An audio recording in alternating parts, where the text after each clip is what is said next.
حامل القرآن قد خصك الرحمن بالفضل السلام علیکم ورحمۃ اللہ وبرکاتہ۔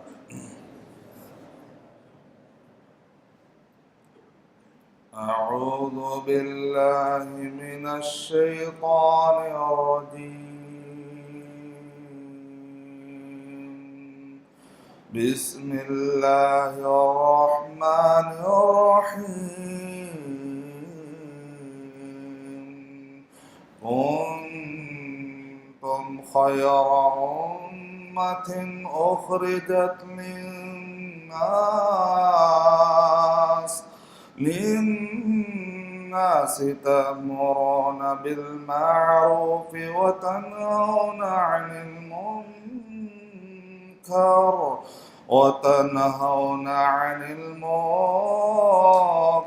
وتؤمنون بالله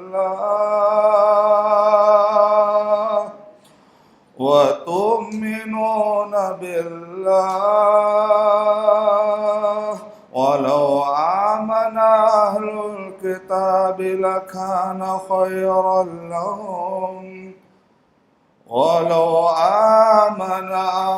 الكتاب لكان خيرا لهم منهم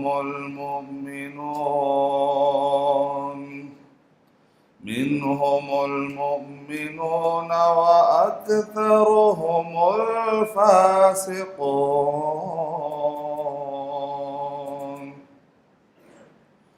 بسم اللہ الرحمن الرحیم۔ وَلْتَكُن مِّنكُمْ أُمَّةٌ يَدْعُونَ إِلَى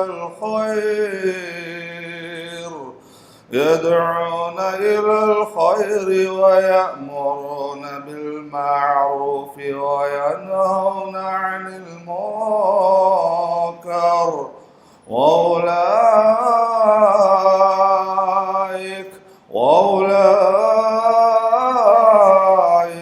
هُمُ الْمُفْلِحُونَ۔ رب اشرح لي صدري وَيَسِّرْ لِي أَمْرِي وَاحْلُلْ عُقْدَةً مِّن لِّسَانِي يَفْقَهُ قَوْلِي۔ میں سب سے پہلے اللہ سبحانہ و تعالیٰ کا شکر بجا لاتا ہوں، بے پایا درود و سلامتی ہو محمد مصطفیٰ صلی اللہ علیہ وسلم پر۔ میں دعا کرتا ہوں اللہ سبحانہ و تعالیٰ سے کہ اللہ سبحانہ و تعالیٰ اس قرآن مجید کی مجلس پر اللہ رحم و کرم کا معاملہ فرمائے، ہمارے ذہنوں کو کھول دے تاکہ ہمیں تفقہ فی الدین نصیب ہو جائے، قرآن مجید کی گہرائی اور گہرائی نصیب ہو اور ہمارے زندگیوں میں رحمتیں اور برکتیں نازل ہوں۔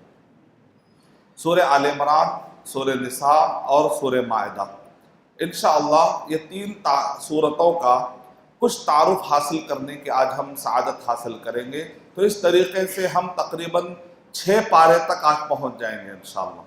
اگر ہم یہ 3 سورتوں کا تعارف حاصل کریں گے، جیسا کہ کل میں نے کہا کہ ہم تفسیر نہیں کر رہے ہیں، آیت کو لے کر تفسیر نہیں کر رہے، بلکہ ایک تعارف ہے۔ تعارف کا فائدہ یہ ہوتا ہے کہ آدمی کو شوق بڑھتا ہے، جب آدمی کو پتہ چلتا ہے گھر میں بہت سارے بعض اوقات جو ہے میوے رکھے ہوئے ہوتے ہیں، پھل رکھے ہوئے ہوتے ہیں، لیکن آدمی کھاتا نہیں ہے، لیکن جب کوئی اس کو آ کر کہتا ہے کہ اس کا فائدہ یہ ہے، آپ کے گھر میں بادام ہے، آپ کے گھر میں انجیر ہے، آپ کے گھر میں اخروٹ ہے، وہ آم ہے، اس کا فائدہ یہ ہے، اس کا فائدہ یہ ہے، آدمی اس کے بعد کھانے لگتا ہے، شوق سے کھاتا ہے۔ جب تک تعارف نہیں ہوتا ہے تو گھر میں میوے آتے ہیں چلے جاتے ہیں، ترکاریاں آتی ہے چلے جاتی ہے، لیکن جب آدمی کو تعارف ہونے لگتا ہے تو ان میووں کو ڈھونڈنے لگتا ہے اور وہ دوائی کو ڈھونڈنے لگتا ہے۔ جب آدمی کو اس کی اہمیت کا اندازہ نہیں ہوتا ہے، گھروں میں میوے سڑ جاتے ہیں۔ تو بالکل اسی طریقے سے جب آدمی کو قرآن میں اس کا تعارف نہیں ہوتا، وہ برسوں سے جزدان میں لپیٹے ہوئے ہوتے ہیں، اس کو اٹھا کے رکھ دیا جاتا ہے، آدمی اس کی طرف توجہ نہیں دیتا ہے، لیکن جب صورتوں کا آہستہ آہستہ تعارف ہونے لگتا ہے تو ایک خاص قسم کا جو فوبیا ہے، ایک خاص قسم کا جو ڈر ہے وہ نکلنے لگتا ہے اور آدمی کو شوق بڑھنے لگتا ہے قرآن مجید کی طرف ہاتھ بڑھانے کا اسے خیال آتا ہے کہ چلو ترجمے کے ساتھ پڑھے، تو انشاءاللہ یہ کوشش کی جا رہی ہے کہ آپ کے سامنے تعارف پیش کریں تاکہ شوق پیدا ہو۔ تو سورہ آل عمران، سورہ نساء کے بارے میں نے آپ سے اس سے پہلے بتایا کہ سورہ بقرہ کے اندر یہودیوں کا ذکر آپ کو زیادہ ملے گا۔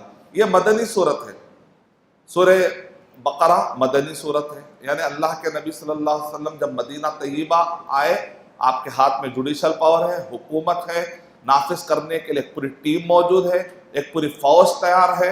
ایسے وقت پر آپ کے پاس جو مدینے میں دشمن ہے وہ یہودی ہے، وہاں منافقین ہیں، وہاں عیسائیوں کا آنا جانا ہے، گاہے بگاہے کفار قریش بھی حملہ کرتے کرتے ادھر آ جاتے ہیں۔ تو آپ کو یہ سینیریو کا اگر پتہ چلے گا، یہ بیک گراؤنڈ کا اگر پتہ چلے گا، تو آپ کو مدنی صورتوں کے بارے میں غور و فکر کرنے کی آپ کے اندر ایک پہل اور ایک سوچ پیدا ہوگی۔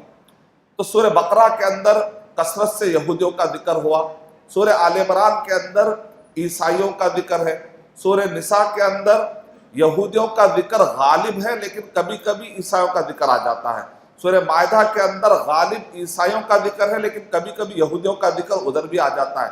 گویا کہ پورے 4 صورتیں اللہ کے نبی صلی اللہ علیہ وسلم کے زمانے میں جو یہودی تھے ان کو نصیحت کرنے کے لیے، کبھی پرانے زمانے کے یہودیوں نے جو غلطیاں کی کبھی اس کا ذکر کیا گیا، کبھی نبی صلی اللہ علیہ وسلم کے زمانے میں جو یہودی تھے، نبی صلی اللہ علیہ وسلم کے زمانے میں جو عیسائی تھے ان کے غلطیوں کا بھی ذکر ملتا ہے۔ گویا کہ یہ 4 صورتیں آپ کو یہودی اور عیسائیوں کی ایک مکمل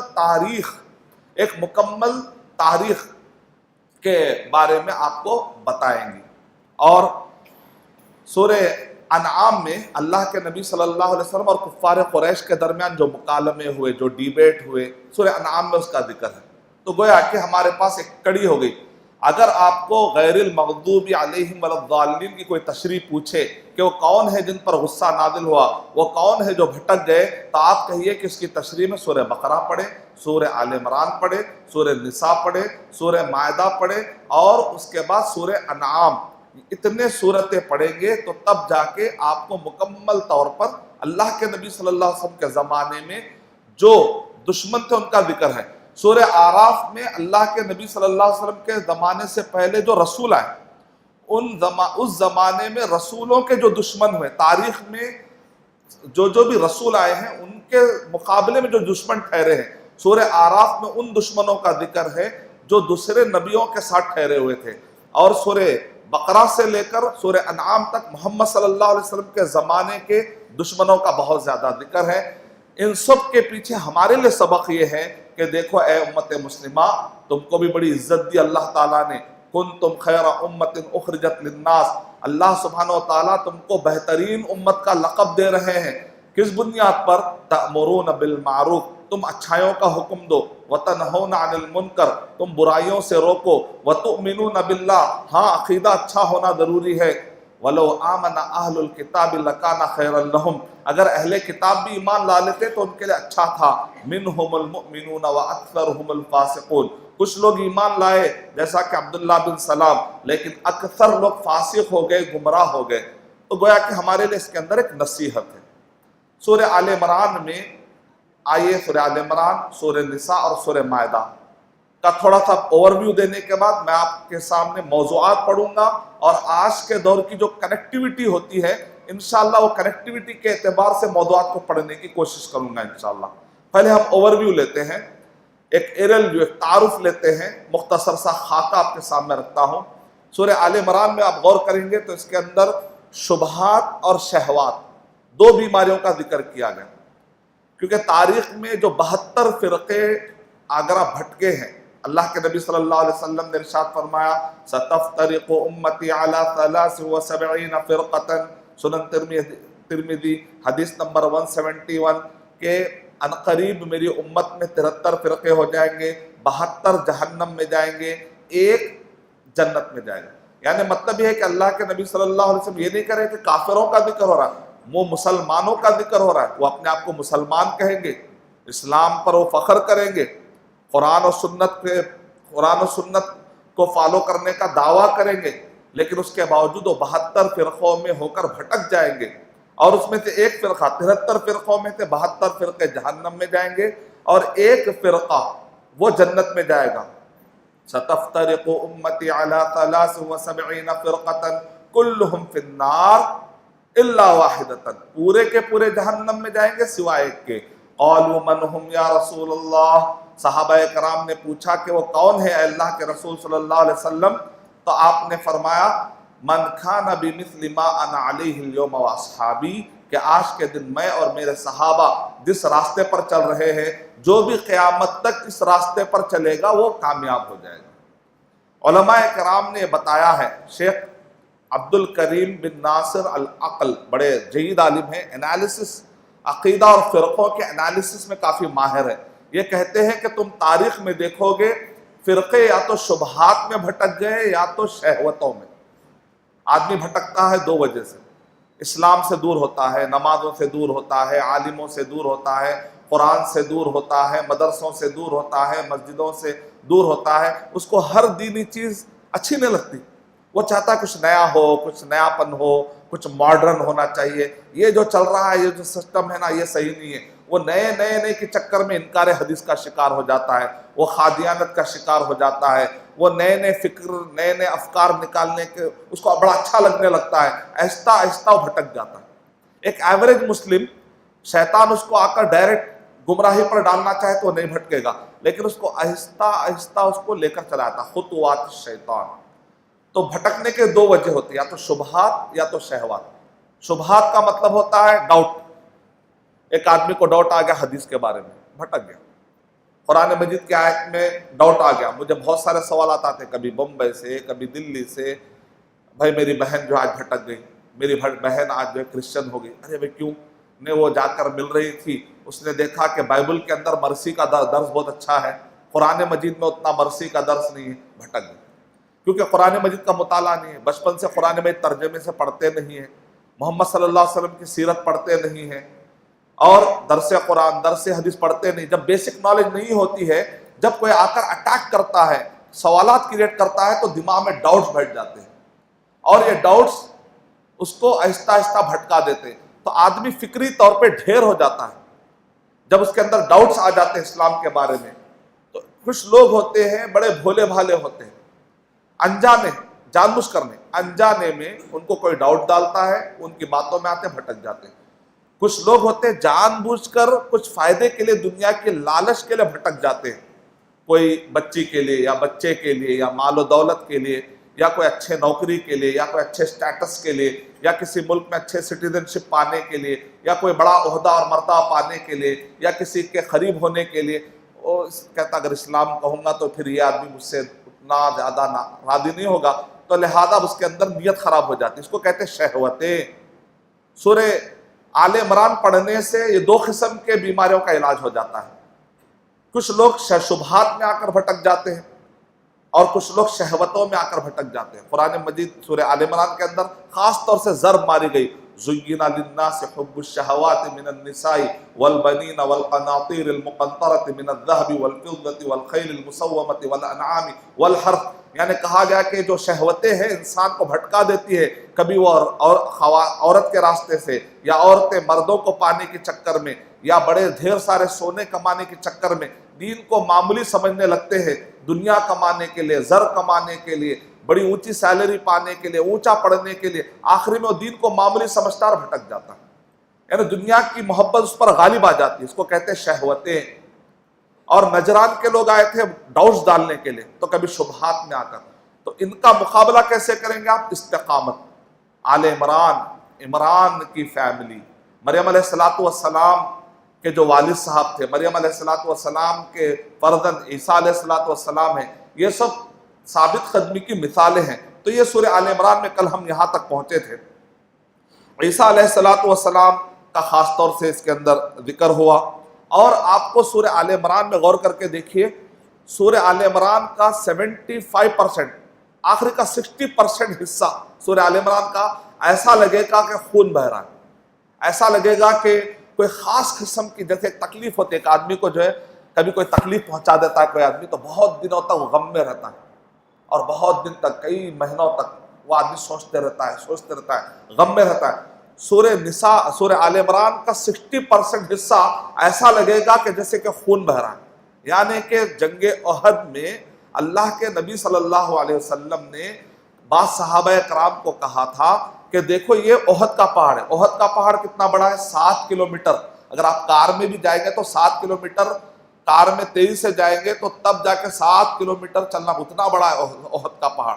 احد کے پہاڑ کے دامن میں جو جنگ احد ہوئی، اللہ کے نبی صلی اللہ علیہ وسلم کو اندازہ تھا کہ سامنے جو ایک پہاڑ ہے، کہا کہ دیکھو یہ پہاڑ پر تم جمے رہنا، اگر ہم یہاں پر کسی بھی حالت میں ہو، جب تک کہ میں نہیں کہوں گا وہ پہاڑ چھوڑ کر نہیں آنا، کیونکہ اگر تم چھوڑو گے کفار قریش میں سے کوئی زیرک آدمی دور سے جا کر وہاں سے اگر حملہ کرے گا تو پیچھے سے بھی حملہ ہو جائے گا، سامنے سے بھی حملہ ہو جائے گا۔ تو اللہ کے نبی صلی اللہ علیہ وسلم نے کہا تھا، لیکن صحابہ کرام کو تھوڑی سی غلط فہمی ہوئی۔ صحابہ کرام ڈٹے ہوئے تھے، اللہ کے نبی صلی اللہ علیہ وسلم کی مخالفت جان بوجھ کے کرنے کا تو ان کو اندازہ بھی نہیں تھا، دور دور تک صحابہ کرام ایسے نہیں تھے ہمارے، الحمدللہ۔ لیکن جب صحابہ کرام نے وہ پہاڑ پر سے دیکھا کہ آلموسٹ جنگ جیت چکے ہیں، اللہ کے نبی صلی اللہ علیہ وسلم اور صحابہ کرام آلموسٹ جو غالب آ چکے ہیں، تو انہوں نے کہا کہ اب یہاں پر ٹھہر کر رہنے کی کیا ضرورت ہے۔ ذرا سا وہاں پر ایک کڑی مس ہو گئی۔ اللہ کے نبی صلی اللہ علیہ وسلم نے کہا جب تک میں نہیں کہوں گا تم نہیں آنا۔ یہاں پر وہ سمجھ گئے کہ شاید کہ اللہ کے نبی صلی اللہ علیہ وسلم اور صحابہ کرام ہم کو شاید بدلانے میں بھول چکے ہوں گے، لہذا آپ جائیں گے تو کیا پرابلم ہے، ویسے تو جنگ تو دیکھنے میں کفار قریش بھاگ رہے ہیں، پسپا ہیں۔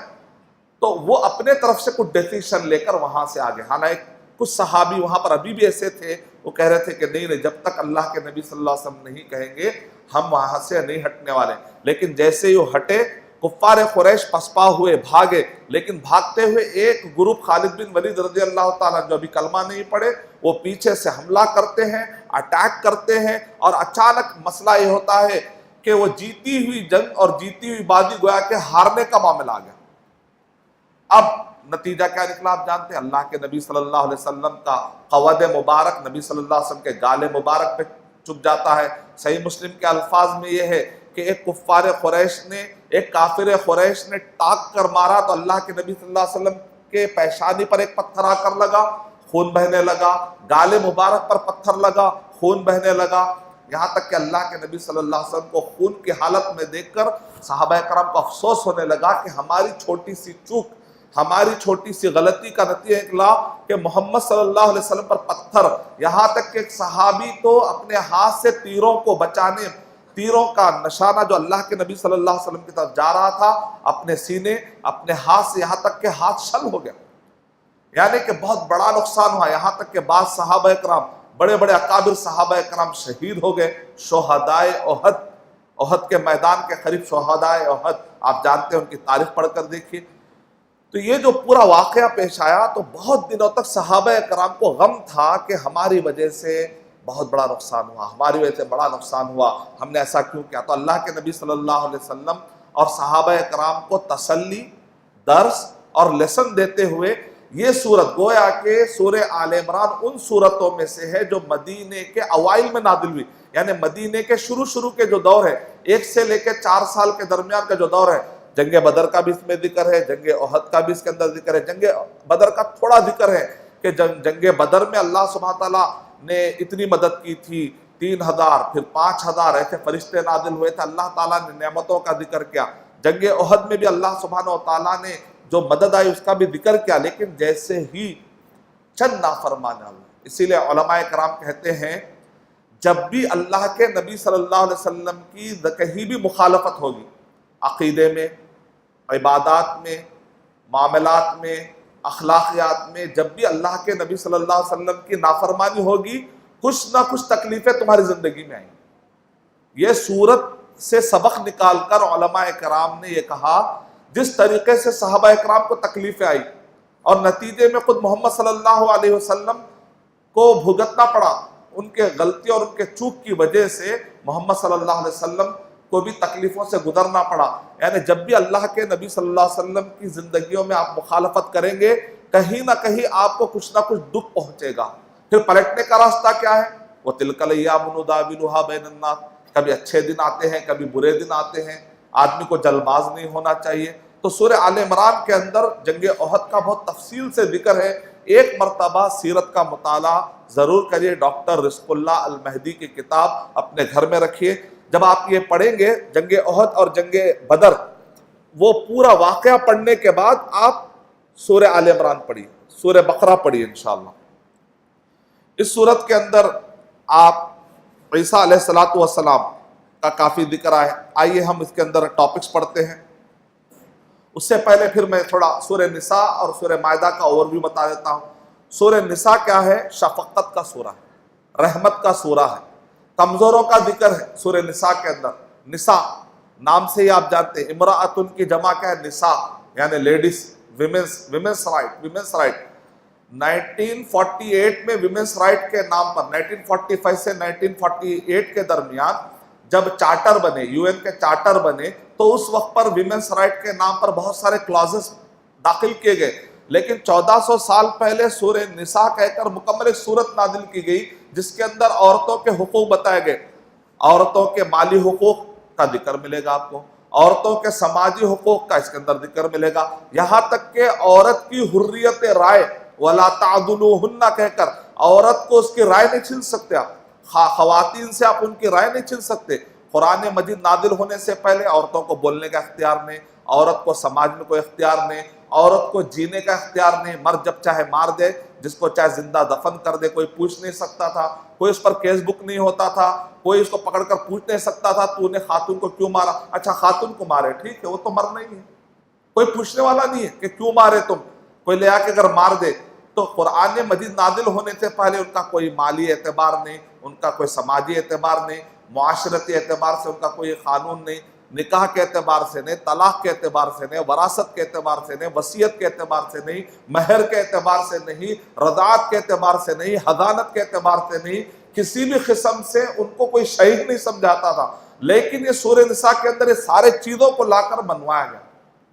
سورہ نساء میں آپ دیکھیے عورتوں کا ذکر، کمزوروں کا ذکر، ضعیفوں کا، یتیموں کا، یہاں تک کہ غیر مسلم جو اقلیتیں جیتے ہیں ان کا ذکر، پڑوسیوں کا ذکر. سورہ نساء کو علماء اکرام نے کا سورہ ہے، یہ شفقت کا سورہ ہے، یہ ہمدردی کا سورہ ہے. تو سورہ نساء. سورہ مائدہ کے اندر آپ دیکھیں کہ حلال و حرام کی گفتگو بہت زیادہ ہے.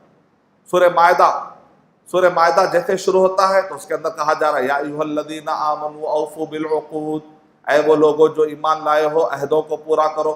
سورہ بقرہ کے اندر کہا گیا لا ینال عہد الظالمین. ابراہیم علیہ السلام نے کہا اے اللہ میری ذریت میں بھی تو امامت دے دے. تو اللہ تعالیٰ کہہ رہے اے ابراہیم تمہاری ذریت میں سے ہم امامت اور قیادت اور لیڈرشپ اس کو دیں گے جو ہمارے طریقے پر رہے گا، جو ہمارے طریقے سے ہٹے گا اس کو ہم نکال دیں گے، لیڈرشپ سے نکال دیں گے.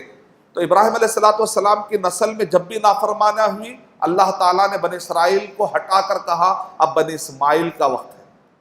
تو سورہ مائدہ کے اندر اللہ سبحانہ وتعالیٰ کہہ رہے ہیں وہ عہد کا یاد دلا رہے ہیں اے مومنو اگر تم عہد کی پابندی کرو گے، قرآن و صحیح حدیث کے مطابق چلو گے تو پوری دنیا کے اندر سرداری ہوگی. اگر تم قرآن اور حدیث سے منہ موڑ لو گے، اپنے حساب سے جیو گے تو پھر کائنات کے ذلیل لوگوں کو تمہارے سروں پہ سوار کر دوں گا. یہ ہے سبق سورہ مائدہ کا. حلال و حرام کی پابندی سورہ مائدہ میں آپ پڑھتے جائیے، اس کے اندر جانور حلال و حرام کے مسائل ملیں گے. شروع میں جانور، کون سے جانور حلال ہے، کون سے جانور حرام ہے، سورہ مائدہ کے شروع. پھر آپ آگے بڑھتے ہیں کون سے اہل کتاب عورتوں سے شادی کرنا ہے اور کن اہل کتاب عورتوں سے شادی نہیں کرنا ہے، وضو کب ٹوٹتا ہے اور کب نہیں ٹوٹتا ہے. یعنی اگر آپ اس کے بعد اہل کتاب کے اعتراضات کا جواب ہے. پھر آگے چل کر چوری اگر ہوگی تو اس کا کیا حکم ہے، مالی اعتبار سے محفوظ کیا چیز ہے، غیر محفوظ چیز کیا ہے بتا دیا گیا. سورہ مائدہ نمبر 5 کی آیت نمبر 32 پڑھنے سے پتا چلتا ہے کہ ایک معصوم کو مارنا پورے انسانوں کو مارنے کا گناہ لکھا گیا. یعنی مطلب ہے کہ ناحق قتل کرنے کا گناہ کیا ہوتا ہے. پھر اس کے بعد آگے سورہ مائدہ نمبر 5 کی آیت نمبر 90 پہ پہنچتے ہیں تو شراب حرام ہے، شربتیں پینا تمہارے لیے حلال ہے لیکن شراب پینا تمہارے لیے حرام ہے. یعنی حلال و حرام، حلال و حرام. اور خاص طور سے سورہ مائدہ کے اندر 5 بڑے بڑے ٹاپک کو کور کیا گیا. یعنی انسان کے جان کی حفاظت، انسان کے مال کی حفاظت، انسان کی عزت کی حفاظت اور انسان کے عقل کی حفاظت، انسان کے دین کی حفاظت، انسان کے جان کی حفاظت۔ سورہ مائدہ نمبر 5 کی آیت نمبر 32 میں کہا گیا ایک معصوم کو مارنا پورے انسانوں کو مارنے کا گناہ لکھا جائے گا۔ اس کے اندر انسان کے جان کی حفاظت بتائی جا رہی ہے، انسان کے مال کی حفاظت، والسارق والسارقۃ فاقطعوا ایدیہما، کہ جو کوئی چوری کریں گے تو ان کے ہاتھوں کو کاٹ دینے کا حکم دیا گیا۔ اور عقل کی حفاظت، یا ایھا الذین آمنوا انما الخمر والمیسر والانصاب والازلام رجس من عمل الشیطان فاجتنبوہ لعلکم تفلحون۔ شراب پینے سے انسان کی عقل معوف ہو جاتی ہے، انسان کے جو گابا ریسپٹارس ہے، یہ جو پاور ہے قوت فیصلہ لینے کا، قوت ارادی اس کو کہتے ہیں، کہ آدمی جو پکڑ رہا ہے اس کے دل گابا ریسپٹار سے اس کا بڑا گہرا تعلق ہے۔ جب شراب پیتا ہے تو اتنا خطرناک اس کے ایفیکٹس ہوتے ہیں انسان کے دماغ پر کہ آدمی کی پکڑ ڈھیلی ہو جاتی ہے، اس کو پتہ نہیں ہوتا کہ کیا کر رہا ہے، وہ ٹھیک سے ٹھہر نہیں سکتا، اس کا کنٹرولنگ پاور پوری طریقے سے ختم ہو جاتا ہے۔ تو عقل کی حفاظت کے لیے قرآن مجید میں کہا گیا کہ شراب پر بین لگا دیا گیا۔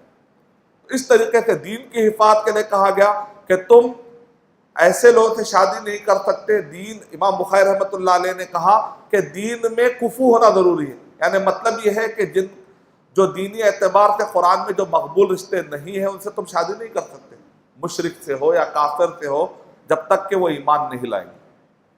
اس کے بعد سورہ نساء، سورہ مائدہ اور سورہ آل عمران کے بعد میں آپ کو موضوعات پڑھتا ہوں۔ یہ موضوعات کو اگر آپ اپنے ریفریش کریں گے تو انشاءاللہ قرآن مجید کا مطالعہ کرنے میں آسانی ہو جائے گی۔ کل ہم پہنچے تھے سورہ آل عمران میں۔ جو علم کے باوجود گمراہ ہو جائے اس کی ہدایت کی امید نہیں کی جا سکتی، اس کی سزا کا بیان۔ جو اہل کتاب تھے علم آ جانے کے بعد بھٹک گئے، تو ایسے وہ سارے مسلمان جو معلومات رکھنے کے باوجود عمل نہیں کرتے۔ بہت ساری چیزیں آج مسلمانوں کو معلوم ہے، سب کو معلوم ہے غیبت کرنا حرام ہے، پھر بھی غیبت کرتے ہیں۔ مطلب کیا ہے؟ اہدنا الصراط المستقیم میں دو معنی ہیں، اے اللہ تو ہم کو سیدھا راستہ دکھا اور سیدھے راستے پر چلنے کی توفیق بھی دے۔ ایک ہے کہ سیدھا راستہ معلوم ہو گیا لیکن وہ سیدھے راستے پر چلنے کی توفیق نہیں مل رہی، تو بھی بہت ہی غلط بات ہے۔ غیبت حرام ہے، لوگوں کا مذاق اڑانا حرام ہے، اسی طرح جھوٹ حرام ہے، سب کو معلوم ہے، لیکن پھر بھی یہ سب چیزوں کو اپنی زندگیوں میں نافذ نہیں کرتا، اپناتا نہیں، اس کا مطلب توفیق نہیں ملی۔ نماز چھوڑنا غلط ہے معلوم ہے پھر بھی چھوڑتا ہے، مطلب کیا؟ توفیق نہیں ملی۔ تو اس لیے دو دعائیں مانگنے ہیں، اللہ سیدھا راستہ بتا، صرف کافی نہیں، سیدھا راستہ بتا اور سیدھے راستے پر چلنے کی توفیق بھی عطا کر۔ اس لیے امام ابن کثیر رحمۃ اللہ علیہ کہتے ہیں اہدنا کا معنی صرف الہمنا نہیں ہے، وفقنا بھی ہے۔ اس لیے اب کسی کو سب سے بہترین دعا دینا ہے، اگر آپ اپنے بچے کو دعا دینا ہے تو آپ کہیے اللہ تجھے توفیق دے، بولے، یعنی اللہ تجھے علم دے، نہیں علم کافی نہیں ہے، علم تو اہل کتاب کو بھی تھا۔ مثل الذین حملوا التوراۃ ثم لم یحملوها کمثل الحمار، گدھے پر بہت سارے کتابیں ڈال دینے سے کچھ نہیں ہوتا۔ اہل کتاب کو علم تھا، علم کے باوجود بھٹک گئے، تو علم کافی نہیں ہے۔ آپ اپنے بچوں کو اور اپنے جاننے والوں کو اللہ تجھے توفیق دے، لیکن ہمارے معاشرے میں کیا توفیق گالی ہوگی، اللہ تجھے توفیق دے، تو پلٹا کے اللہ تم کو بھی توفیق دے، مطلب وہ لڑائی کے وہ۔ ارے اچھی دعا ہے بیچارے، بہت پیاری دعا ہے، شکریہ، ایکسیپٹڈ بولنا، کیا بولنا؟ جزاک اللہ خیرن، بہت اچھا، اللہ آپ کو بھی توفیق دے بولنا۔ یہ لڑائی جھگڑے کا ورڈ نہیں، خوشی کا ورڈ۔ جو پسندیدہ چیز ہے اس کو خرچ کر کے نیکی حاصل کرنے کا بیان، یعنی آیت نمبر 92، لن تنالوا البر حتی تنفقوا مما تحبون، یعنی جو چیز سب سے زیادہ پسندیدہ ہے وہ اللہ کی راہ میں لگانا۔ ایک بہت بزی آدمی ہے، وہ کیا کرتا ہے؟ نماز کو نہیں جاتا، حج کو بھی نہیں جاتا، کیا کرتا ہے؟ جو بھی آتا پیسے دے آتا، چندہ، وہ کہتا چلو میری نجات ہوگی۔ نہیں نہیں نہیں، تمہارے پاس پیسے کی اہمیت نہیں ہے، تمہارے پاس کس کی اہمیت ہے؟ ٹائم۔ اب تم کو وہ دینا پڑے گا، وہ ٹائم دینا نماز کے لیے۔ خالی نماز پیسے دے دے کے جنت میں جائیں گے نہیں، لن تنالوا البر حتی تنفقوا مما تحبون، جب تک وہ جو جس چیز کو وہ ٹائم تم چاہ رہے ہو بزنس میں دوں گا، یہ ٹائم میں عبادت کو نہیں دوں گا، یہ ٹائم میں نماز کو نہیں دوں گا، غلط۔ اب تمہارا ایگزام یہاں پر ہے۔ کچھ لوگ ان کو ٹائم دینا بہت ایزی ہے، پیسے نہیں دیتے، جب دیکھو والنٹیئر کے لیے آتے، پیسے دو، گھر میں رکھ کے آتے، اس دن خاص طور سے ویلٹ بھول کے آتے۔ کیوں؟ پیسے. اب تمہارا ایگزام یہاں پر ہے، اس کا مطلب آپ کو اس سے بہت زیادہ لگاؤ ہے. کچھ لوگ ہیں ان کے پاس بہت ٹیلنٹ رہتا ہے، اسکلس رہتے، ارے بتا دیا تو پھر وہ آدمی ترقی کرتا. نہیں، دین کے کام میں، دین میں بھی کمپٹیشن. اب دین میں بھی اگر وہ دیں گے تو وہ آگے بڑھ جائے گا، وہ فیمس ہو جائے گا. اسکلس اللہ نے آپ کو ٹیلنٹ دیا، کیا اس کو لے کر ایسے ہزاروں لوگ خبر میں چلے گئے وہ بھیجے لے کر، جن کے بھیجوں میں بہت سارے آئیڈیاز تھے. وہ دے کر چلے جائیں گے نا، ہو سکتا ہم امپلیمنٹ نہ کرے، کوئی اور امپلیمنٹ کرے گا تو ثواب تو آ جائے گا نا.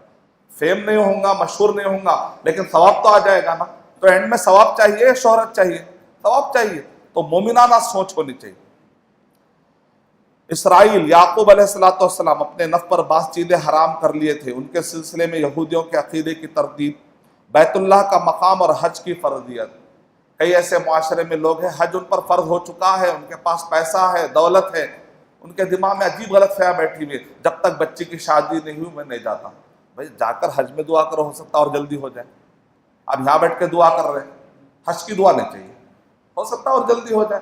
نہیں بچی کی بہت فکر ہے مول صاحب، دیکھو داڑھی بھی آ جائے گی فکر میں، تو داڑھی فکر کی داڑھی ہے، لیکن آپ جائیے حج کریے، ہو سکتا وہاں دعا قبول ہو جائے. تو عجیب وجہ ہے، نہیں جاتے کیوں؟ نہیں بہت مشکل ہے، عادت نہیں ہے. عادت ڈالنے سے عادت آتی ہے. اور عمر رضی اللہ تعالیٰ عنہ کیا کرتے تھے، اگر کوئی استطاعت رکھتے ہوئے حج کو نہیں جاتا تھا تو مسلمانوں کے جو رجسٹر ہوتے تھے کہتے تھے ان میں سے ان کا نام نکال دو، ما ہم بھی مسلمین، ما ہم بھی مسلمین. مسلمانوں کے رجسٹروں میں سے ان کا نام نکال دو. کتنی بڑی سزا ہے کہ اگر عمر رضی اللہ تعالیٰ عنہ ایک کو کہہ رہے کہ تو مسلمان نہیں ہے، کتنی بڑی تکلیف کی بات. اہل کتاب کے کفر اور ان کے اللہ کی راہ سے روکنے پر تردید. مومن رکاوٹیں ڈالنا، دین کا کام نہیں کرتے لیکن بعض لوگ دین کے کام میں رکاوٹ ڈالنے میں بڑے مشہور. ایسی حرکتوں سے بچنا چاہیے. اگر آپ کو اللہ تعالیٰ کام کرنے کی توفیق نہیں دے رہا تو کم سے کم کسی کے لیے رکاوٹ تو مت بنو. رکاوٹ بننا یہ یہودیوں کی عادت ہے. اللہ حفاظت فرمائے. کافروں کے اعمال پراگندہ دروں کی طرح ضائع ہو جائیں گے. مومنوں سے کافروں کی دشمنی اور نفاق کا تذکرہ. غزوہ بدر اور احد کے تعلق سے آیات. مومنوں کے لیے جہنم سے بچنے اور جنت میں داخل ہونے کے اسباب. مومنوں کا امتحان ظالموں کے ذریعے اور اس پر صبر کرنے کا ثواب. جو غزوہ احد میں شریک ہوئے ان کو نصیحت کہ جنت سخت محنت اور صبر کے ذریعے حاصل کی جاتی ہے. رسول صلی اللہ علیہ وسلم کے بشر ہونے کا تاکیدی بیان. اور آپ صلی اللہ علیہ وسلم کو اللہ کے حکم سے موت آنا یقینی ہے جیسا کہ تمام انسانوں کو آتی ہے. سابقہ انبیاء علیہ السلام اور ان کے حواریوں کی جہاد میں ثابت قدمی اور اللہ کا ان سے وعدے کا تذکرہ.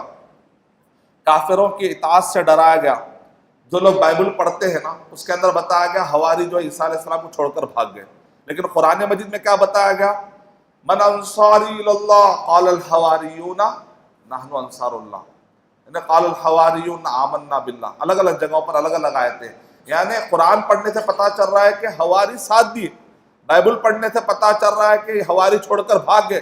یعنی ان کی بالکل کتابیں من گھڑت باتیں. اس میں عیسیٰ علیہ السلام کا بھی مذاق اڑایا گیا، اس کے اندر ان کے صحابہ کا بھی مذاق اڑایا گیا، جبکہ قرآن مجید میں مریم علیہ السلام کی عزت ہے، عیسیٰ علیہ السلام کی عزت ہے، یہاں تک کہ حواریوں کی بھی عزت ہے. جنگ احد میں مسلمانوں پر مصیبت کے اسباب کا تذکرہ. کیا وجہ تھی؟ یعنی کہ انہوں نے اللہ کے نبی صلی اللہ علیہ وسلم کی مخالفت کی. آج ہمارے شادیوں میں اللہ کے نبی صلی اللہ علیہ وسلم کی مخالفتیں ہو رہی ہمارے گھروں کے اندر، تو پھر اللہ کی رحمت کیسے آئے گی؟ اس پر سوچ لینا. منافقین کی حالت کا بیان. مومنوں کو جہاد کی ترغیب دلائے گی.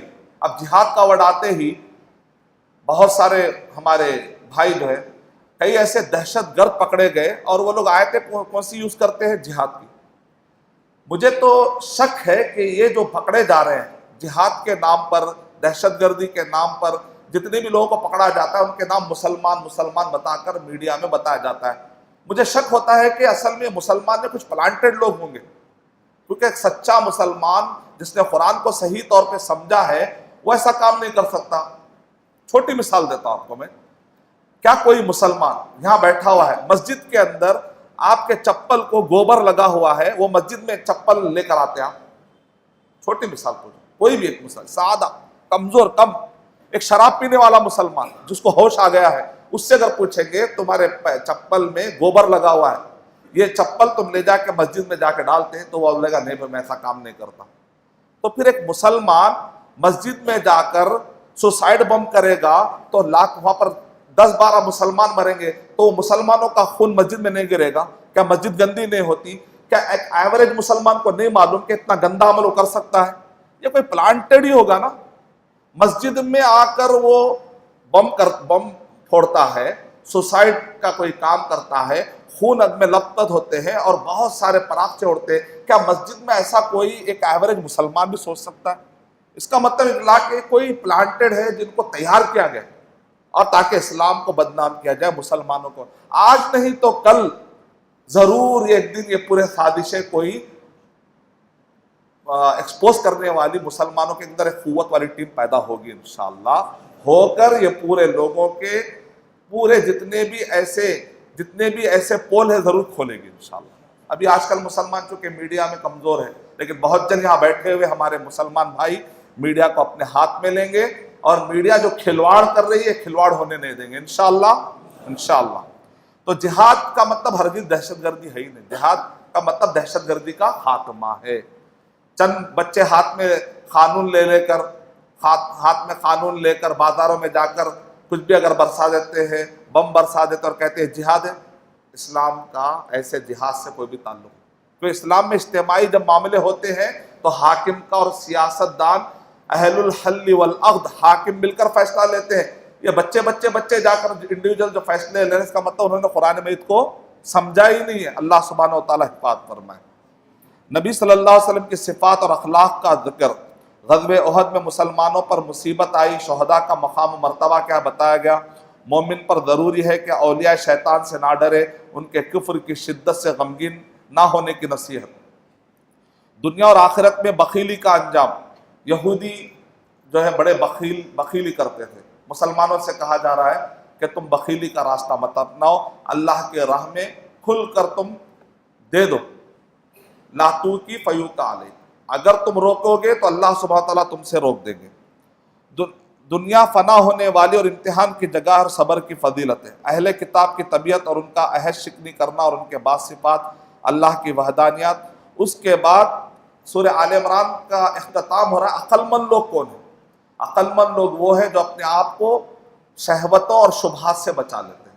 ڈاؤٹ سے بھی بچانا ہے، گندے اخلاق سے بھی اپنے آپ کو بچانا ہے، کیونکہ گندے اخلاق میں ہوتے ہوتے آدمی دین سے دور آتا. اسلام کے بارے میں زیادہ شک میں آتے آتے بھی آدمی اسلام سے دور ہو جاتا ہے. آئیے سورہ نساء کے بڑے اچھے موضوعات ہیں، اس کے اندر بھی ہمارے لیے معاشرے سے کنیکٹ ہونے والے کافی پوائنٹ ہیں. سورہ نساء، اگر گھر کے اندر سکون لانا چاہ رہے ہیں تو 4 پوائنٹ دماغ میں رکھیے. اپنے پورے گھر کے اندر اللہ کا تصور، اللہ دیکھ رہا ہے. سورہ نساء، ان اللہ کان علیکم رقیبا، اللہ سبحانہ تعالیٰ تمہیں دیکھ رہے ہیں. اور بچوں کے اندر یہ تصور پیدا کرو کہ گھر میں نہ امی کی چلے گی نہ ابا کی چلے گی، گھر میں چلے گی تو اللہ اور اس کے رسول صلی اللہ علیہ وسلم.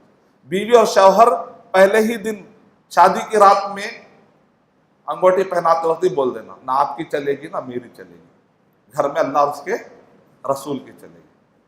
تو میری چلے گی آپ کی چلے گی، دونوں کی بھی نہیں چلے گی. گھر میں اللہ اور اس کے، ہم پورے زمین میں خلافت قائم کرنے کا خواب دیکھ رہے ہیں، گھر میں قائم نہیں کرے تو زمین میں کہاں سے قائم ہوتی. شیخ البانی رحمۃ اللہ علیہ نے ارشاد فرمایا جو اپنے گھر اور اپنے جسم پہ اسلام نافذ نہیں کرا وہ کائنات میں خلافت قائم کرنے کے خواب ذرا چھوڑ دے. یہ بلی کے خواب میں سے چڑھے تو یہ بیکار بات ہے. اللہ حفاظت فرمائے. تو اس لیے کیا، اللہ پہلا ہے، اللہ دیکھ رہا ہے، ٹھیک ہے، توحید کا تقاضا. دوسرا رسالت کا تقاضا، اللہ اور اس کے رسول صلی اللہ علیہ وسلم گھر پہ غالب رہیں گے، دوسرے کسی نہیں. تیسرا ہے مرنے کے بعد پوچھ ہوگی، لَتُسْأَلُنَّ يَوْمَئِذٍ عَنِ النَّعِيمِ، تو لہذا کچھ بھی کریں گے قیامت میں پکڑے جائیں گے. یہ تصور. چوتھا ہے حقوق اور واجبات، حقوق اور ذمہ داریاں. ٹھیک ہے، میرے کیا ذمہ داریاں ہیں میں ادا کروں گا اور میرے کیا حقوق ہیں میں لوں گا. بعض لوگوں کو صرف حقوق یاد رہ جاتے ہیں، ذمہ داریاں یاد نہیں. مجھے یہ نہیں ملا، ابا سے مجھے یہ نہیں ملا، ابا سے مجھے، کئی بچے لڑتے رہتے. بعض بچے کار نہیں ملی، ان کو کار ملی، وہ بھائی کو کار ملی، مجھے کار نہیں ملی، ان کو جہیز میں وہ دیے مجھے کچھ بھی نہیں دیے. سعودی عرب بھیجائے لیکن وہ سعودی ایئرلائنس سے نہیں بھیجائے، انڈین ایئرلائنس سے بھیجائے تھے. میں وہاں جایا تو پریشان ہو گیا. عجیب لڑائی. ٹھیک ہے بھائی، اچھا آپ پلٹائے کیا دیے؟ ابا ہے، ابا کو کیا دینا. اچھا بہت اچھا اصول بنا لیا نئے نئے. آئیے پھر سورہ نساء پڑھیے آپ. سورہ نساء اگر اس کا صرف ترجمہ کر کے یورپ میں پھیلا دیا جائے تو کئی بروکن فیملیز جڑ جائیں گے انشاءاللہ۔ آج یورپ کا 70% حصہ اندر سے ایک عجیب قسم کی تکلیف میں ہے، کوئی رشتے کا پتہ نہیں، بہن کہاں ہے، بھائی کہاں ہے، ابا کہاں ہے، دادا کہاں ہے، کچھ پتہ نہیں، پوری بروکن فیملی سسٹم۔ سورہ نساء پڑھنے سے پتہ چلتا ہے کہ ایک فیملی سسٹم کیسا چلنا چاہیے، ایک گھر کا سسٹم کیسا چلنا چاہیے۔ آئیے دیکھتے ہیں کیا ہے۔ تمام انسانوں کی اصل ایک ہی ہے، سورہ نساء کا شروع ہو رہا ہے۔ یعنی مطلب یہ ہے کہ اگر گھر میں بیوی غرور کر رہی، آپ پہ رحم کھا کے شادی کر لیے کیونکہ رشتے نہیں آ رہے تھے، ورنہ میرے ابا کون تھے معلوم، یا پھر ادھر تھے میرے امی آپ کو لا لیے ورنہ میرے ذہن میں تو کچھ اور ارادے تھے اچھے اچھے، ایسے یہ سب غرور کے باتیں۔ اینڈ میں ہم سب کیا آدم علیہ السلام کے اولاد ہیں، میرا تعلق فلاں گھرانے سے ہے، تم گاؤں کی ہو میں شہر کا ہوں، یا تم گاؤں کے ہو میں شہر کی ہوں، تم فلاں اولڈ سٹی کے ہیں میں نیو سٹی کی، یہ سب تعصب کی باتیں۔ اللہ کے نبی صلی اللہ علیہ وسلم نے ارشاد فرمایا ناک سے نکلنے والے کیڑا، ایک کیڑا ہے بہت ہی بدبودار کیڑا، عمر آباد میں وہ لکڑیوں میں رہتا تھا، کبھی وہاں بس غلطی سے گزرے تو 1 گھنٹے تک پوری بہت بدبو آتی تھی۔ وہ خاص قسم کا ایک کیڑا ہوتا ہے خنفسا ٹائپ کا، وہ کیڑے کے ناک سے گندگی نکلتی، اس گندگی سے بھی بدتر ہے وہ جو تعصب کی باتیں کرتا ہے، یہ اولڈ سٹی کا، یہ نیو سٹی کا، یہ گاؤں والا، میں حیدرآبادی، میں شہر والا، میں وہ خاندان کی، تم سب ایک پورے آخری میں ملا کر کون ہے؟ آدم علیہ السلام کے اولاد ہے۔ کیا کس بات کا غرور؟ یا ایھا الناس اتقوا ربکم الذی خلقکم من نفس واحدہ، غرور توڑ دیا گیا۔ پالنے والا کون ہے؟ اللہ سبحانہ وتعالیٰ ہے۔ ایک مار پڑے گی، کوئی جاتے آتے بنڈا مارا تو رگ ڈھیلی ہوگی تو ہمیشہ کے لیے پاگل ہو جاتے، اتنی ہماری اوقات ہے، اس کے لیے اکڑنے کی کیا ضرورت ہے؟ آپ کے بینک میں بہت بیلنس ہوگا، کوئی جاتے آتے غلطی کسی کو مار رہا تھا، دماغ لگ گیا ادھر، ذری سی ایک رگ ہل گئی، پاگل ہو گئے، اب کیا کر لیتے؟ اب کتنے بھی پیسے بہا لو، اگر وہ ڈاکٹر بول جائے کہ میں واپس نہیں کر سکتا تو کیا ہو گیا؟ کوئی جاتے آتے مار دیا، میرے تعلقات چیف منسٹر سے، مر گئے بعد اب کون سا چیف منسٹر؟ اچھا ٹھیک ہے کہ جنازہ اٹھاتا آپ کا، اتنے تعلقات ہیں، یہ کوئی نہیں، اللہ سبحانہ و تعالیٰ ہے۔ ہم سب آدم علیہ السلام کے اولاد ہیں۔ تعصب سے جو لوگ جیتے نا کبھی سکون سے نہیں رہتے۔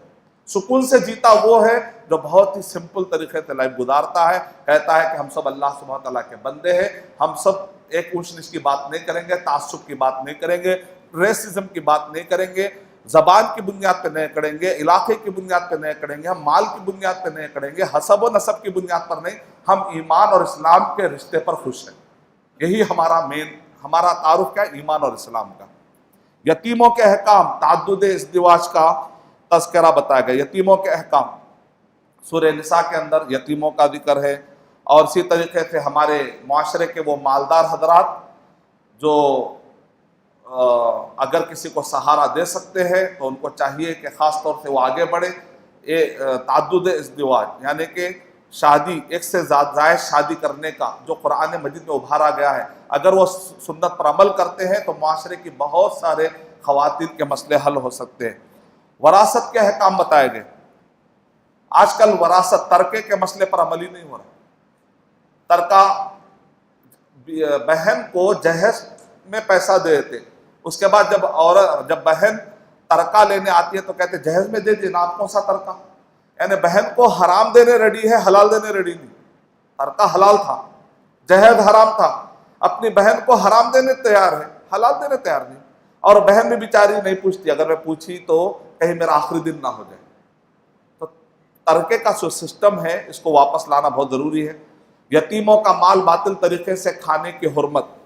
یتیم معاشرے کے اندر یہ یتیم ہے، بہت بڑا پاور ہے، کئی لوگ اس پاور کو سمجھتے نہیں ہیں۔ دنیا میں بہت کارنامے کرنے والے اکثر ایسے بچے ہیں جو یا تو غریبی میں بچپن میں نکلے، یا ان کا کوئی سہارا نہیں تھا، یا تو ان کے بڑے ماں باپ غریب تھے، وہ بچے اسٹرگل کرتے کرتے کرتے بعد میں سائنٹسٹ، دنیاوی اعتبار سے بھی دینی اعتبار سے بھی دیکھ لیجیے، دینی اعتبار سے بڑے بڑے جو مفسرین، بڑے بڑے محدثین نکلے، اس میں سے اکثر کی جو میں نے زندگی پڑھی ہے وہ یا تو یتیم، یا تو غریب، یا تو لاچار، کیونکہ وہ بچے جو ہے بڑی محنت کرتے کرتے آتے ہیں۔ دراصل ان کے پاس ایک جنون جذبہ ہوتا ہے، اس کو اگر اچھا سمجھیں گے تو ہماری وہ طاقت ہے اصل میں۔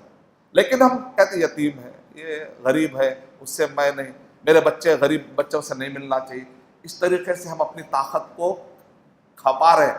لیکن جو زیرک قومیں ہیں نا، ایسے بچوں کو پکڑ کر ان کو لے جاتے انات آشرم میں پالتے اور ان کی طاقتوں کو زندگی وقف کر دیتے وہ دھرموں کے لیے، بعد میں وہ دھرموں کے لیے اور وہ تحریکوں کے لیے لوگ زندگی لگائے تھے، کیونکہ صرف 10 سال پالنا ہوتا ہے، 10 سال کے بعد وہ لوگ کہتے یہ بچپن سے یہ تحریک، یہ فلاں تحریک نے مجھے پالا ہے، تو پوری زندگی لگا دیتے۔ تو مسلمانوں کی ایسی بہت ساری تنظیمیں ہیں دشمنوں کی، جو خاص طور سے یتیم بچوں اور غریبوں کو پکڑتے اور ان پر 10 سال انویسٹ کرتے، اس کے بعد پھر مسلمانوں کے پیچھے لگا دیتے اور زندگی بھر مسلمانوں کے خلاف کتابیں لکھتے رہتے۔ کاش کہ مسلمان بچ جائیں اور اپنے بچوں کو ایسا نہ چھوڑے، ورنہ ہمارے مسلمان غریب بچے کہیں اور یوز ہو جائیں گے۔ اللہ حفاظت فرمائے۔ وراثت کے احکام، سورہ نساء نمبر 4 کے آیت نمبر 11 اور 12 میں ترکے کے مسائل ہیں، ایک مرتبہ ضرور پڑھیے، اس کے حساب سے فیصلہ کریے، کیونکہ آج کل کیا ہو رہا ہے، وصیت، باپ کہتا ہے فلاں میرے وہ 4 بچوں میں یہ بچہ بہت زیادہ اطاعت کیا، لہذا میں وصیت کرتا ہوں میرے 90% وصیت یہ بچے کو ہے، یہ بچے نافرمان ہیں لہذا ان کو نہیں دیتا، جائز نہیں ہے۔ لا وصیت لوارث، جو اللہ نے جن کے لیے ترکہ بتا دیا ہے، ورثہ بتا دیا، ان کے لیے وصیت نہیں ہوتی۔ وصیت کس کے لیے ہوتی ہے؟ جن کو حصہ نہیں ملا، خاندان میں ایسے کوئی ہے، پوترے ہیں، نواسے ہیں یا قریبی ایسے بہت سارے رشتہ دار ہیں، ان کو وصیت کرتے ہیں آپ۔ جن کو آلریڈی ترکہ اللہ کی طرف سے مقرر ہے ترکہ، تو ان کو وصیت کرنا جائز نہیں ہے۔ اور بعض لوگ کیا کرتے ہیں، میں آخ کرتا ہوں، یعنی اپنی پراپرٹی میں سے بے دخل کرتے ہیں۔ آپ بے دخل نہیں کر سکتے، ایسا کوئی قانون نہیں ہے۔ آپ دیجئے، آپ کا حق، آپ ذمہ داری ادا کریے، اگر وہ آپ کی ذمہ داری ادا نہیں کرتا تو قیامت میں اللہ اس کو پکڑ لے گا، لیکن آپ کسی کو بھی محروم نہیں کر سکتے۔ منسوخ ہونے سے پہلے مقبول توبہ اور غیر مقبول توبہ کا ذکر، یعنی آدمی کی توبہ کب تک قبول ہوتی ہے؟ جب غرغرہ موت آتا ہے، اچانک غرغرہ موت، مطلب مرنے سے پہلے یہاں گردن یا اپنے حلق میں سے کچھ آوازیں آتی ہیں، اس کے بعد آدمی مر جاتا ہے، اس کو کہتے ہیں غرغر غرغر، اس کے بعد آدمی مر جاتا ہے، اس وقت تک توبہ کی اجازت ہے۔ اور سورج مشرق سے جب نکل رہا ہے، لیکن جب سورج مغرب سے نکلے گا، جہاں پر ڈوبتا ہے، اگر وہیں سے نکل جائے گا، اس کے بعد توبہ قبول نہیں ہوتی۔ یہ تفصیلات ہیں سورہ نساء کے اندر۔ عورتوں کے حقوق کا ذکر ہے، یعنی عورت کو رائٹ ہے کہ وہ اپنی کھلی بات کر سکے، اپنی رائے بتا سکے شادی کے موقع پر، کس سے شادی کرنا ہے، کس سے نہیں، مہر کیا ہوگا، یہ سب چیزوں میں عورت کو بولنے کا حق ہے۔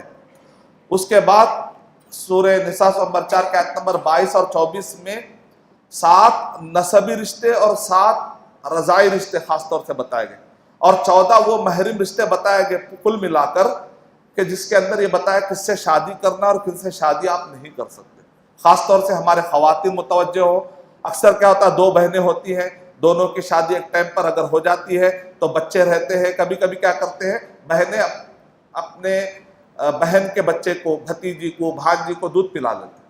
ہاں، تو ایسے وقت پر جب بچے بڑے ہوتے ہیں، اگر 5 مرتبہ لڑکے نے، جب وہ ابھی دودھ پیتا عمر میں تھا، اگر بچے نے دودھ پی لیا تو رضاعی رشتہ ثابت ہو جاتا ہے۔ مطلب یہ کہ اب وہ خالہ نہیں رہی، ماں ہو گئی، وہ رضاعی ماں کہتے ہیں اس کو۔ لیکٹیشن پیریڈ میں اگر کسی نے بچے کو 5 مرتبہ دودھ پلا دیا تو رشتہ قائم ہو جاتا ہے۔ اب وہ دونوں آپس میں شادی، ان کے بچے آپس میں شادی نہیں کر سکتے۔ لیکن بہت مرتبہ ایسا ہوتا ہے کہ ہمیں فون آتے ہیں کہ ہم کو بعد میں پتا چلا، بچپن میں تو ہم نے دودھ پلا لیا تھا لیکن اب شادی ہو گئی ہے۔ اللہ کے نبی صلی اللہ علیہ وسلم کے زمانے میں ایسا واقعہ ہوا تو اللہ کے نبی صلی اللہ علیہ وسلم نے کہا کہ اب تمہارا رشتہ ٹوٹ گیا، کیونکہ سگی بہن سے شادی نہیں ہوتی، ویسا دودھ والے رشتے کے بھائی اور بہن میں بھی آپس میں شادی نہیں ہوتی۔ تو یہ مسائل جاننا بہت ضروری ہے۔ تو یہ سورہ نساء کے اندر یہ سارے گھریلو، معاشرتی، کس سے شادی ہوتی ہے، کس سے شادی نہیں ہوتی ہے، نکاح کے، طلاق کے، مہر کے سارے مسائل ہیں۔ بندوں پر اللہ کے انعامات کا ذکر، مسلمانوں کے جان و مال کی حرمت، کبیرہ گناہوں سے بچیں گے تو بدلے میں صغیرہ گناہ معاف ہو جائیں گے، تمناؤں پر اعتماد کرنے سے روکا گیا، عائلی احکامات بتائے گئے یعنی گھریلو احکامات، اللہ کی عبادت، اس کے بندوں سے حسن سلوک کرنے کا حکم، بخل اور ریاکاری کی مذمت، اور اللہ کا عدل۔ بار بار اس سورے کے اندر بار بار اللہ سبحانہ و تعالیٰ کے عدل و انصاف کا ذکر کیا گیا، کیونکہ جب تک عدل و انصاف قائم نہیں ہوگا آپ خاندان کے حقوق اور ذمہ داری ادا نہیں کر سکتے۔ آپ ظلم کریں گے پھر آپ ایکسپیکٹ کریں گے کہ گھر کا معاملہ بالکل نہیں بگڑے گا، ایسا نہیں ہو سکتا. آپ ظلم کریں گے تو اس کا بدلہ as you sow so you reap. گھر کے اندر ظلم مت کریے. ظلم کریں گے وہ لوٹ کر پھر مرنے سے پہلے آئے گا اور آ کر پورے خاندان میں سب کو تکلیف دے کر جائے گا. نماز کی شرطوں کا بیان، نماز کے مسائل بھی ہے. یہودیوں کی قباحتوں اور گمراہی اور ان کی سزاؤں کا بیان. کافروں یہودیوں کے اس کے اندر بہت سارے اعتراضات، عجیب عجیب اعتراضات. اللہ کے نبی صلی اللہ علیہ وسلم کو کہہ رہے ہیں کہ یہ غل کرتے ہیں، نعوذ باللہ دھوکہ دیتے ہیں. اللہ کے نبی صلی اللہ علیہ وسلم کے زمانے میں جو یہودی تھے وہ وہی کرے جو موسیٰ علیہ السلام کے زمانے میں ستا رہے تھے. تقریباً وہی عادتیں تھیں. اس سورے کے اندر کافی ان کو حسد، یہودی جو حسد کرتے تھے، یہودی جو خاص طور سے چھپ کر کچھ کر رہے تھے، پول کھولی گئی. سورہ نساء کے اندر یہودیوں کی بہت زیادہ پول کھولی گئی. امانت کی ادائیگی کا وجوب، عدل کا حکم اور اولو الامر کی اطاعت. سورہ نساء کے اندر اولو الامر کی اطاعت بار بار آئی، یعنی کہ سوسائٹی میں آپ کو ایک بڑوں کو مال کر چلنا پڑے گا. بڑے کون ہوتے ہیں؟ جو علماء ہیں، اسی طرح اتھارٹی رکھنے والے ہوتے ہیں. بعض نوجوان کیا ہے، ان کے ذہن میں ہوتا ہے کہ ہم آزاد لائف گزاریں گے. کیا بڑوں کی لائف، بڑوں کو کیوں ماننا؟ بڑوں کا جوش اور نوجوانوں کا ہوش، یہ دونوں بھی ہونا ضروری. بڑوں کو چاہیے کہ نوجوانوں کی قدر کرے، نوجوانوں کو چاہیے کہ بڑوں کی قدر کرے. وہ ہم میں سے نہیں جو بڑوں کی عزت نہ کرے اور چھوٹوں پر شفقت نہ کرے. سوسائٹی اگر چلنا ہے، لیڈرشپ کوالٹی ہونا ہے تو سب کے اچھائیوں کو لے کر چلنا پڑے گا، اور تکلیفیں آئیں گی تو اس کو برداشت کرنا پڑے گا. اطاعت کرنے والوں کا ثواب. اسلام میں دفاع جہاد کے اصول، شفاعت حسنہ اور شفاعت سیئہ. اگر آپ کے تعلقات اگر اچھے ہوں اور آپ کے تعلقات کی وجہ سے کسی کو فائدہ ہو سکتا ہے تو آپ فائدہ ضرور پہنچائیے، اس کو بڑی نیکی ملے گی. اللہ کے نبی صلی اللہ علیہ وسلم کی سنت بھی تھی کہ اللہ کے نبی صلی اللہ علیہ وسلم دیکھتے کہ کوئی پیر پہ ٹھہرا ہوا نہیں ہے، کسی کو کما نہیں رہا ہے تو کمانے کے اس کو قابل بناتے تھے. تو ایک دوسرے کی مدد کریے. اگر وہ آگے بڑھ جائے گا تو ترقی کر لے گا، پھر میں پیچھے رہ جاؤں گا، نہیں. آپ اگر کسی مسلمان کی تکلیف دور کریں گے تو کل کے دن آپ ضرورت محتاج ہو جائیں گے تو اللہ تعالیٰ غیب سے کسی کو بھیجے گا انشاءاللہ جو آپ کی تکلیف کو دور کرے گا، یا قیامت میں اللہ تعالیٰ آپ کی تکلیف کو دور کریں گے. اللہ کی راہ میں ہجرت کرنے کی فضیلت. نماز قصر اور صلاۃ الخوف کے احکامات. دیکھیں، جنگ کی حالت میں بھی صحابہ اکرام نماز نہیں چھوڑتے تھے، لیکن آج ہم راحت کی حالت میں بھی نماز چھوڑ دیتے ہیں. جنگوں کی حالت میں گھوڑوں پہ بیٹھ کے چلتے چلتے بھی نماز پڑھنے کا ذکر ہے. ایک فوج شام میں ٹھہری ہوئی ہے، دوسری فوج سجدے میں رہے، پھر ایک فوج سجدے میں جائے گی، دوسری فوج جو ہے ٹھہر جائے گی، لیکن نماز نہیں چھوڑتے تھے. اس زمانے کے منافقین بھی نماز نہیں چھوڑتے تھے، لیکن ہم صرف سال کو سال نماز پڑھ رہے ہیں. عید کو عید، جمعہ کے بعد پورے ملتے ہیں. ہاں کہتے ہیں مطلب زندہ ہے کیا تم بھی؟ اچھا، ایک ہفتے کا ملاقات ہے، پورا سال میں عید کو تو ملنا ہے نا. تو پھر مسلمان نہیں بولیں گے، پورے خاص طور سے مل کے جاتے مول صاحب سے، بھائی ہم مسلمان ہیں. کہ آپ سمجھیں گے مسجد کو نہیں آ رہا تو مسلمان ہونا. چلیے اللہ حفاظ، اللہ کو بتائیے، مول صاحب کو کیا بتا رہے. شرک اور شیطان کے خطرے، ایمان اور عمل صالح کا بیان. عورتوں اور معاشرے کے بعد احکامات. ہر چیز کی ملکیت میں اللہ کی وحدانیت، انصاف کرنے کا حکم. منافقین کا تذکرہ. ان المنافقین فی الدرک الاسفل من النار. منافقین سب سے نچلے درجے میں. مظلوم ظالم کی برائی بیان کر سکتا ہے. کافروں کے بعد اعمال اور ان کی سزا. غیبت کرنا جائز نہیں ہے مگر اس وقت پر جبکہ تکلیف دور کرنا مقصد ہے. مان لیجیے آپ پر کوئی ظلم کر رہا ہے، آپ کسی کو جا کر کہتے ہیں فلاں آدمی مجھے ستا رہا ہے. جیسے چور نے چوری کی، تب پولیس اسٹیشن میں آ کے رپورٹ لکھاتے نہیں لکھاتے نہیں. غیبت ہوتی چور کی. تو اسلام ایک دم کیا ہے، اسلام بہت ہی لاجیکل ہے. کب غیبت کرنا جائز ہے بتا دیا گیا، کب غیبت کرنا جائز نہیں ہے وہ بھی بتا دیا گیا. ظلم کا دور کرنا ہے تو غیبت جائز ہے، لیکن غیبت کر کے معاشرے میں فساد برپا کرے، انہوں ایسے ہے فساد برپا کرنے والی غیبت حرام، اپنے سے ظلم کو دور کرنے والی غیبت حلال. دیکھیں بہت لاجیکل ہے اسلام.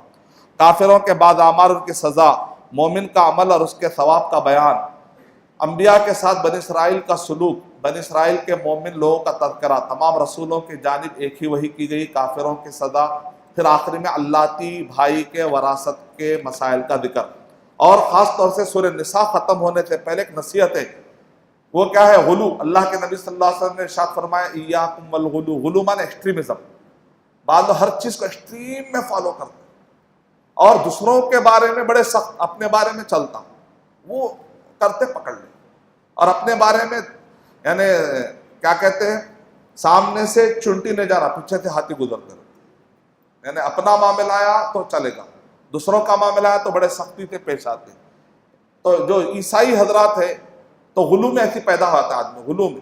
عیسائی حضرات یا اہل الکتاب لا تغلوا فی دینکم ولا تقولوا علی اللہ الا الحق، اس میں 10 طریقے تھے۔ ابن تیمیہ رحمۃ اللہ علیہ نے کہا اس آیت کے اندر، آیت نمبر 171 ہے یہ سورہ نساء کی، 10 طریقے سے ریفیوٹ کیا گیا کہ عیسیٰ علیہ السلام اللہ سبحانہ و تعالیٰ کے بیٹے نہیں ہیں۔ میرا بیان ہے ڈیٹیل میں اگر کوئی سننا چاہتے کہ جیزس از الائیو، یعنی عیسیٰ علیہ السلام زندہ ہیں۔ کئی لوگ یہ عقیدہ رکھتے ہیں کہ عیسیٰ علیہ السلام، مسلمانوں میں بھی، کہ عیسیٰ علیہ السلام مر چکے ہیں، نعوذ باللہ۔ ہمارا عقیدہ کہ عیسیٰ علیہ السلام آسمان میں زندہ ہے، عیسیٰ علیہ السلام۔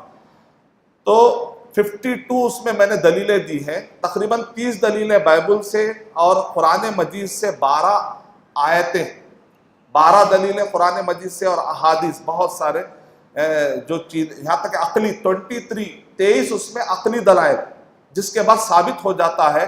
52 ایسے دلائل ہیں جس کے ذریعے سے ثابت، اس کے اندر میں نے کوشش کی کہ عیسیٰ علیہ السلام زندہ ہے، خود عیسائیوں کو آپ ثابت کر کے بتا سکتے ہیں۔ تو یہ سارے مسائل آپ کو سورہ نساء پڑھیں گے تو آپ کو عیسائیوں سے اور یہودیوں سے بات کرنے کا آپ کو ایک آئیڈیا ہوگا۔ اس کے بعد سورہ مائدہ بہت مختصر ہے موضوعات، حلال و حرام عہد و پیمان کو پورے کرنا، آپس میں جو بھی حلال و حرام کا جب مسئلہ آتا ہے تو بہت کیئرفل رہیے۔ وضو کے وجوب، پھر غسل اور پانی نہ ملنے پر تیمم، نعمتوں کے ذریعے تذکیر کی گئی، اور فیصلہ اور گواہی میں انصاف کا حکم۔ ہمارے بھائی جب وضو کرتے ہیں نل کھول دیتے ہیں، اس کے بعد ایک ہاتھ پانی جا رہا ہے واپس لا سکتے ہیں آپ، تو اس لیے کیا طریقہ ہے وضو کرنے کا طریقہ کیا ہے؟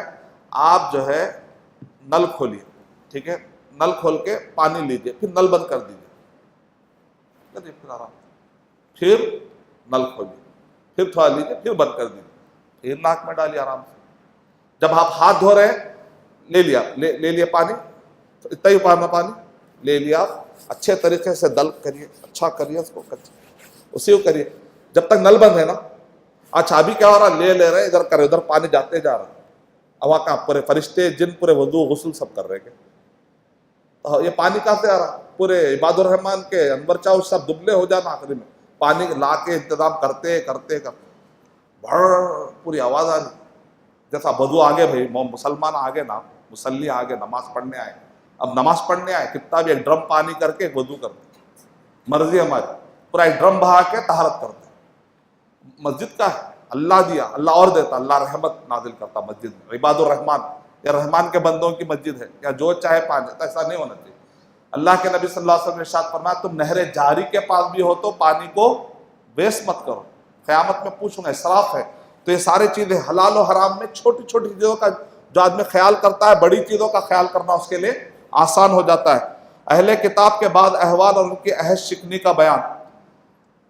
اہل کتاب میں جو یہودی تھے ان کو تو لکھی ہوئی تورات تھی، اسی لیے قرآن مجید میں اس کے لیے بڑا ہے محرف، تحریف، جو چیز لکھ کر دی گئی اس کو انہوں نے بدل دیا۔ انجیل لکھ کر دی گئی دلیل نہیں، انجیل جو ہے عیسیٰ علیہ السلام کو یاد کروائی گئی، یاد کروائی، تو اس لیے قرآن مجید میں آیا، دیکھیں جب تورات کا ذکر آیا تو یحرفون سورہ مائدہ کے اندر ہے یحرفون الکلم عن مواضع، لیکن انجیل کا ذکر ہے وَنَسُوا حَظًّا مِّمَّا ذُكِّرُوا، وہ بھول گئے۔ انجیل کا ذکر آیا کہ وہ لوگ بھول گئے، تورات کا ذکر آیا تو انہوں نے تبدیل کر دی۔ اسی لیے ایک ڈیبیٹ ہو رہا تھا عیسائیوں کے ساتھ، تو فوراً انہوں نے کہا کہ کہاں لکھا ہوا ہے، ہم عیسائی کہہ رہے کہاں لکھا ہوا ہے قرآن مجید میں کہ ہم نے بدل دیا؟ تو ہم نے کہا بھائی بدلنے کا ورڈ نہیں ہے، قرآن مجید میں نسیان کا ورڈ ہے، آپ لوگ بھولے کیونکہ لکھا ہوا تھا اس کب، لکھنے کا دعویٰ پہلے تم کرو، ہم تحریف کا دعویٰ کریں گے۔ تورات کے لیے تحریف کا ورڈ آیا، انجیل کے لیے نسیان کا ورڈ آیا، یہ سب آپ کو ڈیبیٹ میں خیال رکھنا پڑے گا۔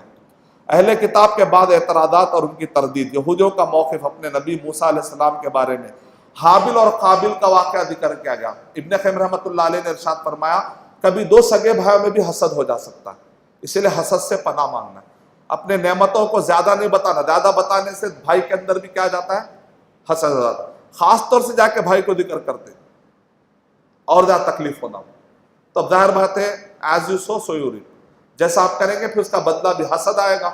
حابل اور قابل میں کیا، ایک بھائی نے دوسرے بھائی کو کیا کر دیا، قتل کر دیا۔ اب جب تک قتل ہوں گا اس کا گناہ جاتے رہے گا۔ کئی ایسے ہمارے بھائی ہیں قتل کی پلاننگ کرتے، کتنا بڑا گناہ ہے۔ آج کل سوسائٹی میں قتل کرنا بہت آسان ہے، کسی کو بھی دھمکی دے دیتے، ارے یہ آدمی بہت راز میں، ٹھیک ہے ان کا کام ختم کر دیں گے، میرے بھی تعلقات ہیں، نعوذ باللہ۔ جو قاتل ہوگا قیامت کے دن مقتول کی گردن اور منڈی اپنے ہاتھ میں لے کر آئے گا، کیا پسند ہے قیامت میں اس حالت میں آئے، نعوذ باللہ۔ تو یہ قتل کی پلان، اچھا بعض لوگ کہتے ہیں میں تو قتل نہیں کرا، لیکن قتل کی سازش کے پلان میں بیٹھ کے سنتے رہتے اور کوئی اچھا مشورہ بھی دیتے، ایسا مارا جائز نہیں۔ بعض لوگ فیس بک پہ ایک بٹن دباتے، افواہ آتی، وہ افواہ اڑتی، وہاں پر جا کے 10-12 لوگ آپس میں لڑ لے کے مر جاتے، ان سب کا گناہ کس پہ آتا؟ وہ بٹن دیکھ سمجھ کے استعمال کرے کہ ایسا نہ ہو قیامت کے دن قتل کا گناہ سر پہ آ جائے، اللہ حفاظت فرمائے۔ قتل اور زمین میں فساد پھیلانے کی سزا، ایک مسلمان کو، ایک انسان معصوم کو مارنا، چاہے مسلم ہو چاہے غیر مسلم ہو، پورے انسانوں کو مارنے کا گناہ لکھا جائے گا۔ نیک عمل کے ذریعے اللہ کا تقرب حاصل کرنے کی فضیلت، قیامت کے دن کافروں کے عذاب کا بیان، چوری منع کی گئی ہے، کافروں اور منافقوں اور یہودیوں کو جو سزا ملنے والی ہے، اور اسی طریقے سے خاص طور سے سورہ مائدہ نمبر 5 کے آیت نمبر 44 سے 50 تک یہودیوں نے کتابوں کو کیسے بدلا، اہل کتاب نے کیسے بدلا، اور کہا کہ اے مسلمانوں تم قرآن کے ساتھ ایسا نہیں کرنا ورنہ تم بھی تباہ ہو جاؤ گے۔ خاص طور سے یہ 2 صفحے بڑے، یعنی اللہ تعالیٰ یہاں پر جلالی انداز میں گفتگو کر رہے ہیں کہ کتاب اللہ کی بے حرمتی نہیں کرنا۔ اور اس کے بعد اہل کتاب کو دین میں غلو کرنے سے منع کیا گیا، یہود اور مشرکین دشمنی میں سخت ہے اور نصارہ قریب ہے بتایا گیا۔ یہاں تک 6واں پارہ ختم ہوتا ہے، انشاءاللہ پھر کل ہم باقی کے اور 3 پارے اٹھائیں گے انشاءاللہ۔ یہاں تک ہمارے وعدے کے مطابق 6 پارے مکمل ہوئے۔ میں اللہ تعالیٰ سے دعا کرتا ہوں کہ اللہ سبحانہ و تعالیٰ مجھے اور آپ سب کو قرآن مجید کے گہرائی میں جا کر مسائل حاصل کر کے اپنی زندگیوں میں اس کو امپلیمنٹ کرتے ہوئے ہر اچھے کام کو اپنانے کی توفیق عطا فرمائے، ہر برے کام سے اللہ سبحانہ و تعالیٰ ہمیں بچائے، اور آخرت میں بہترین سے بہترین حساب و کتاب جب ہوگا تو اس وقت پر اللہ سبحانہ و تعالیٰ ہمارے نیکیوں کا جو نام اعمال ہوگا وہ نیکیوں کا نام اعمال بھرا بھرا رہے، آمین۔ وآخر دعوانا الحمدللہ رب العالمین، السلام علیکم۔ For authentic Islamic information, please log on to www.askislampedia.com.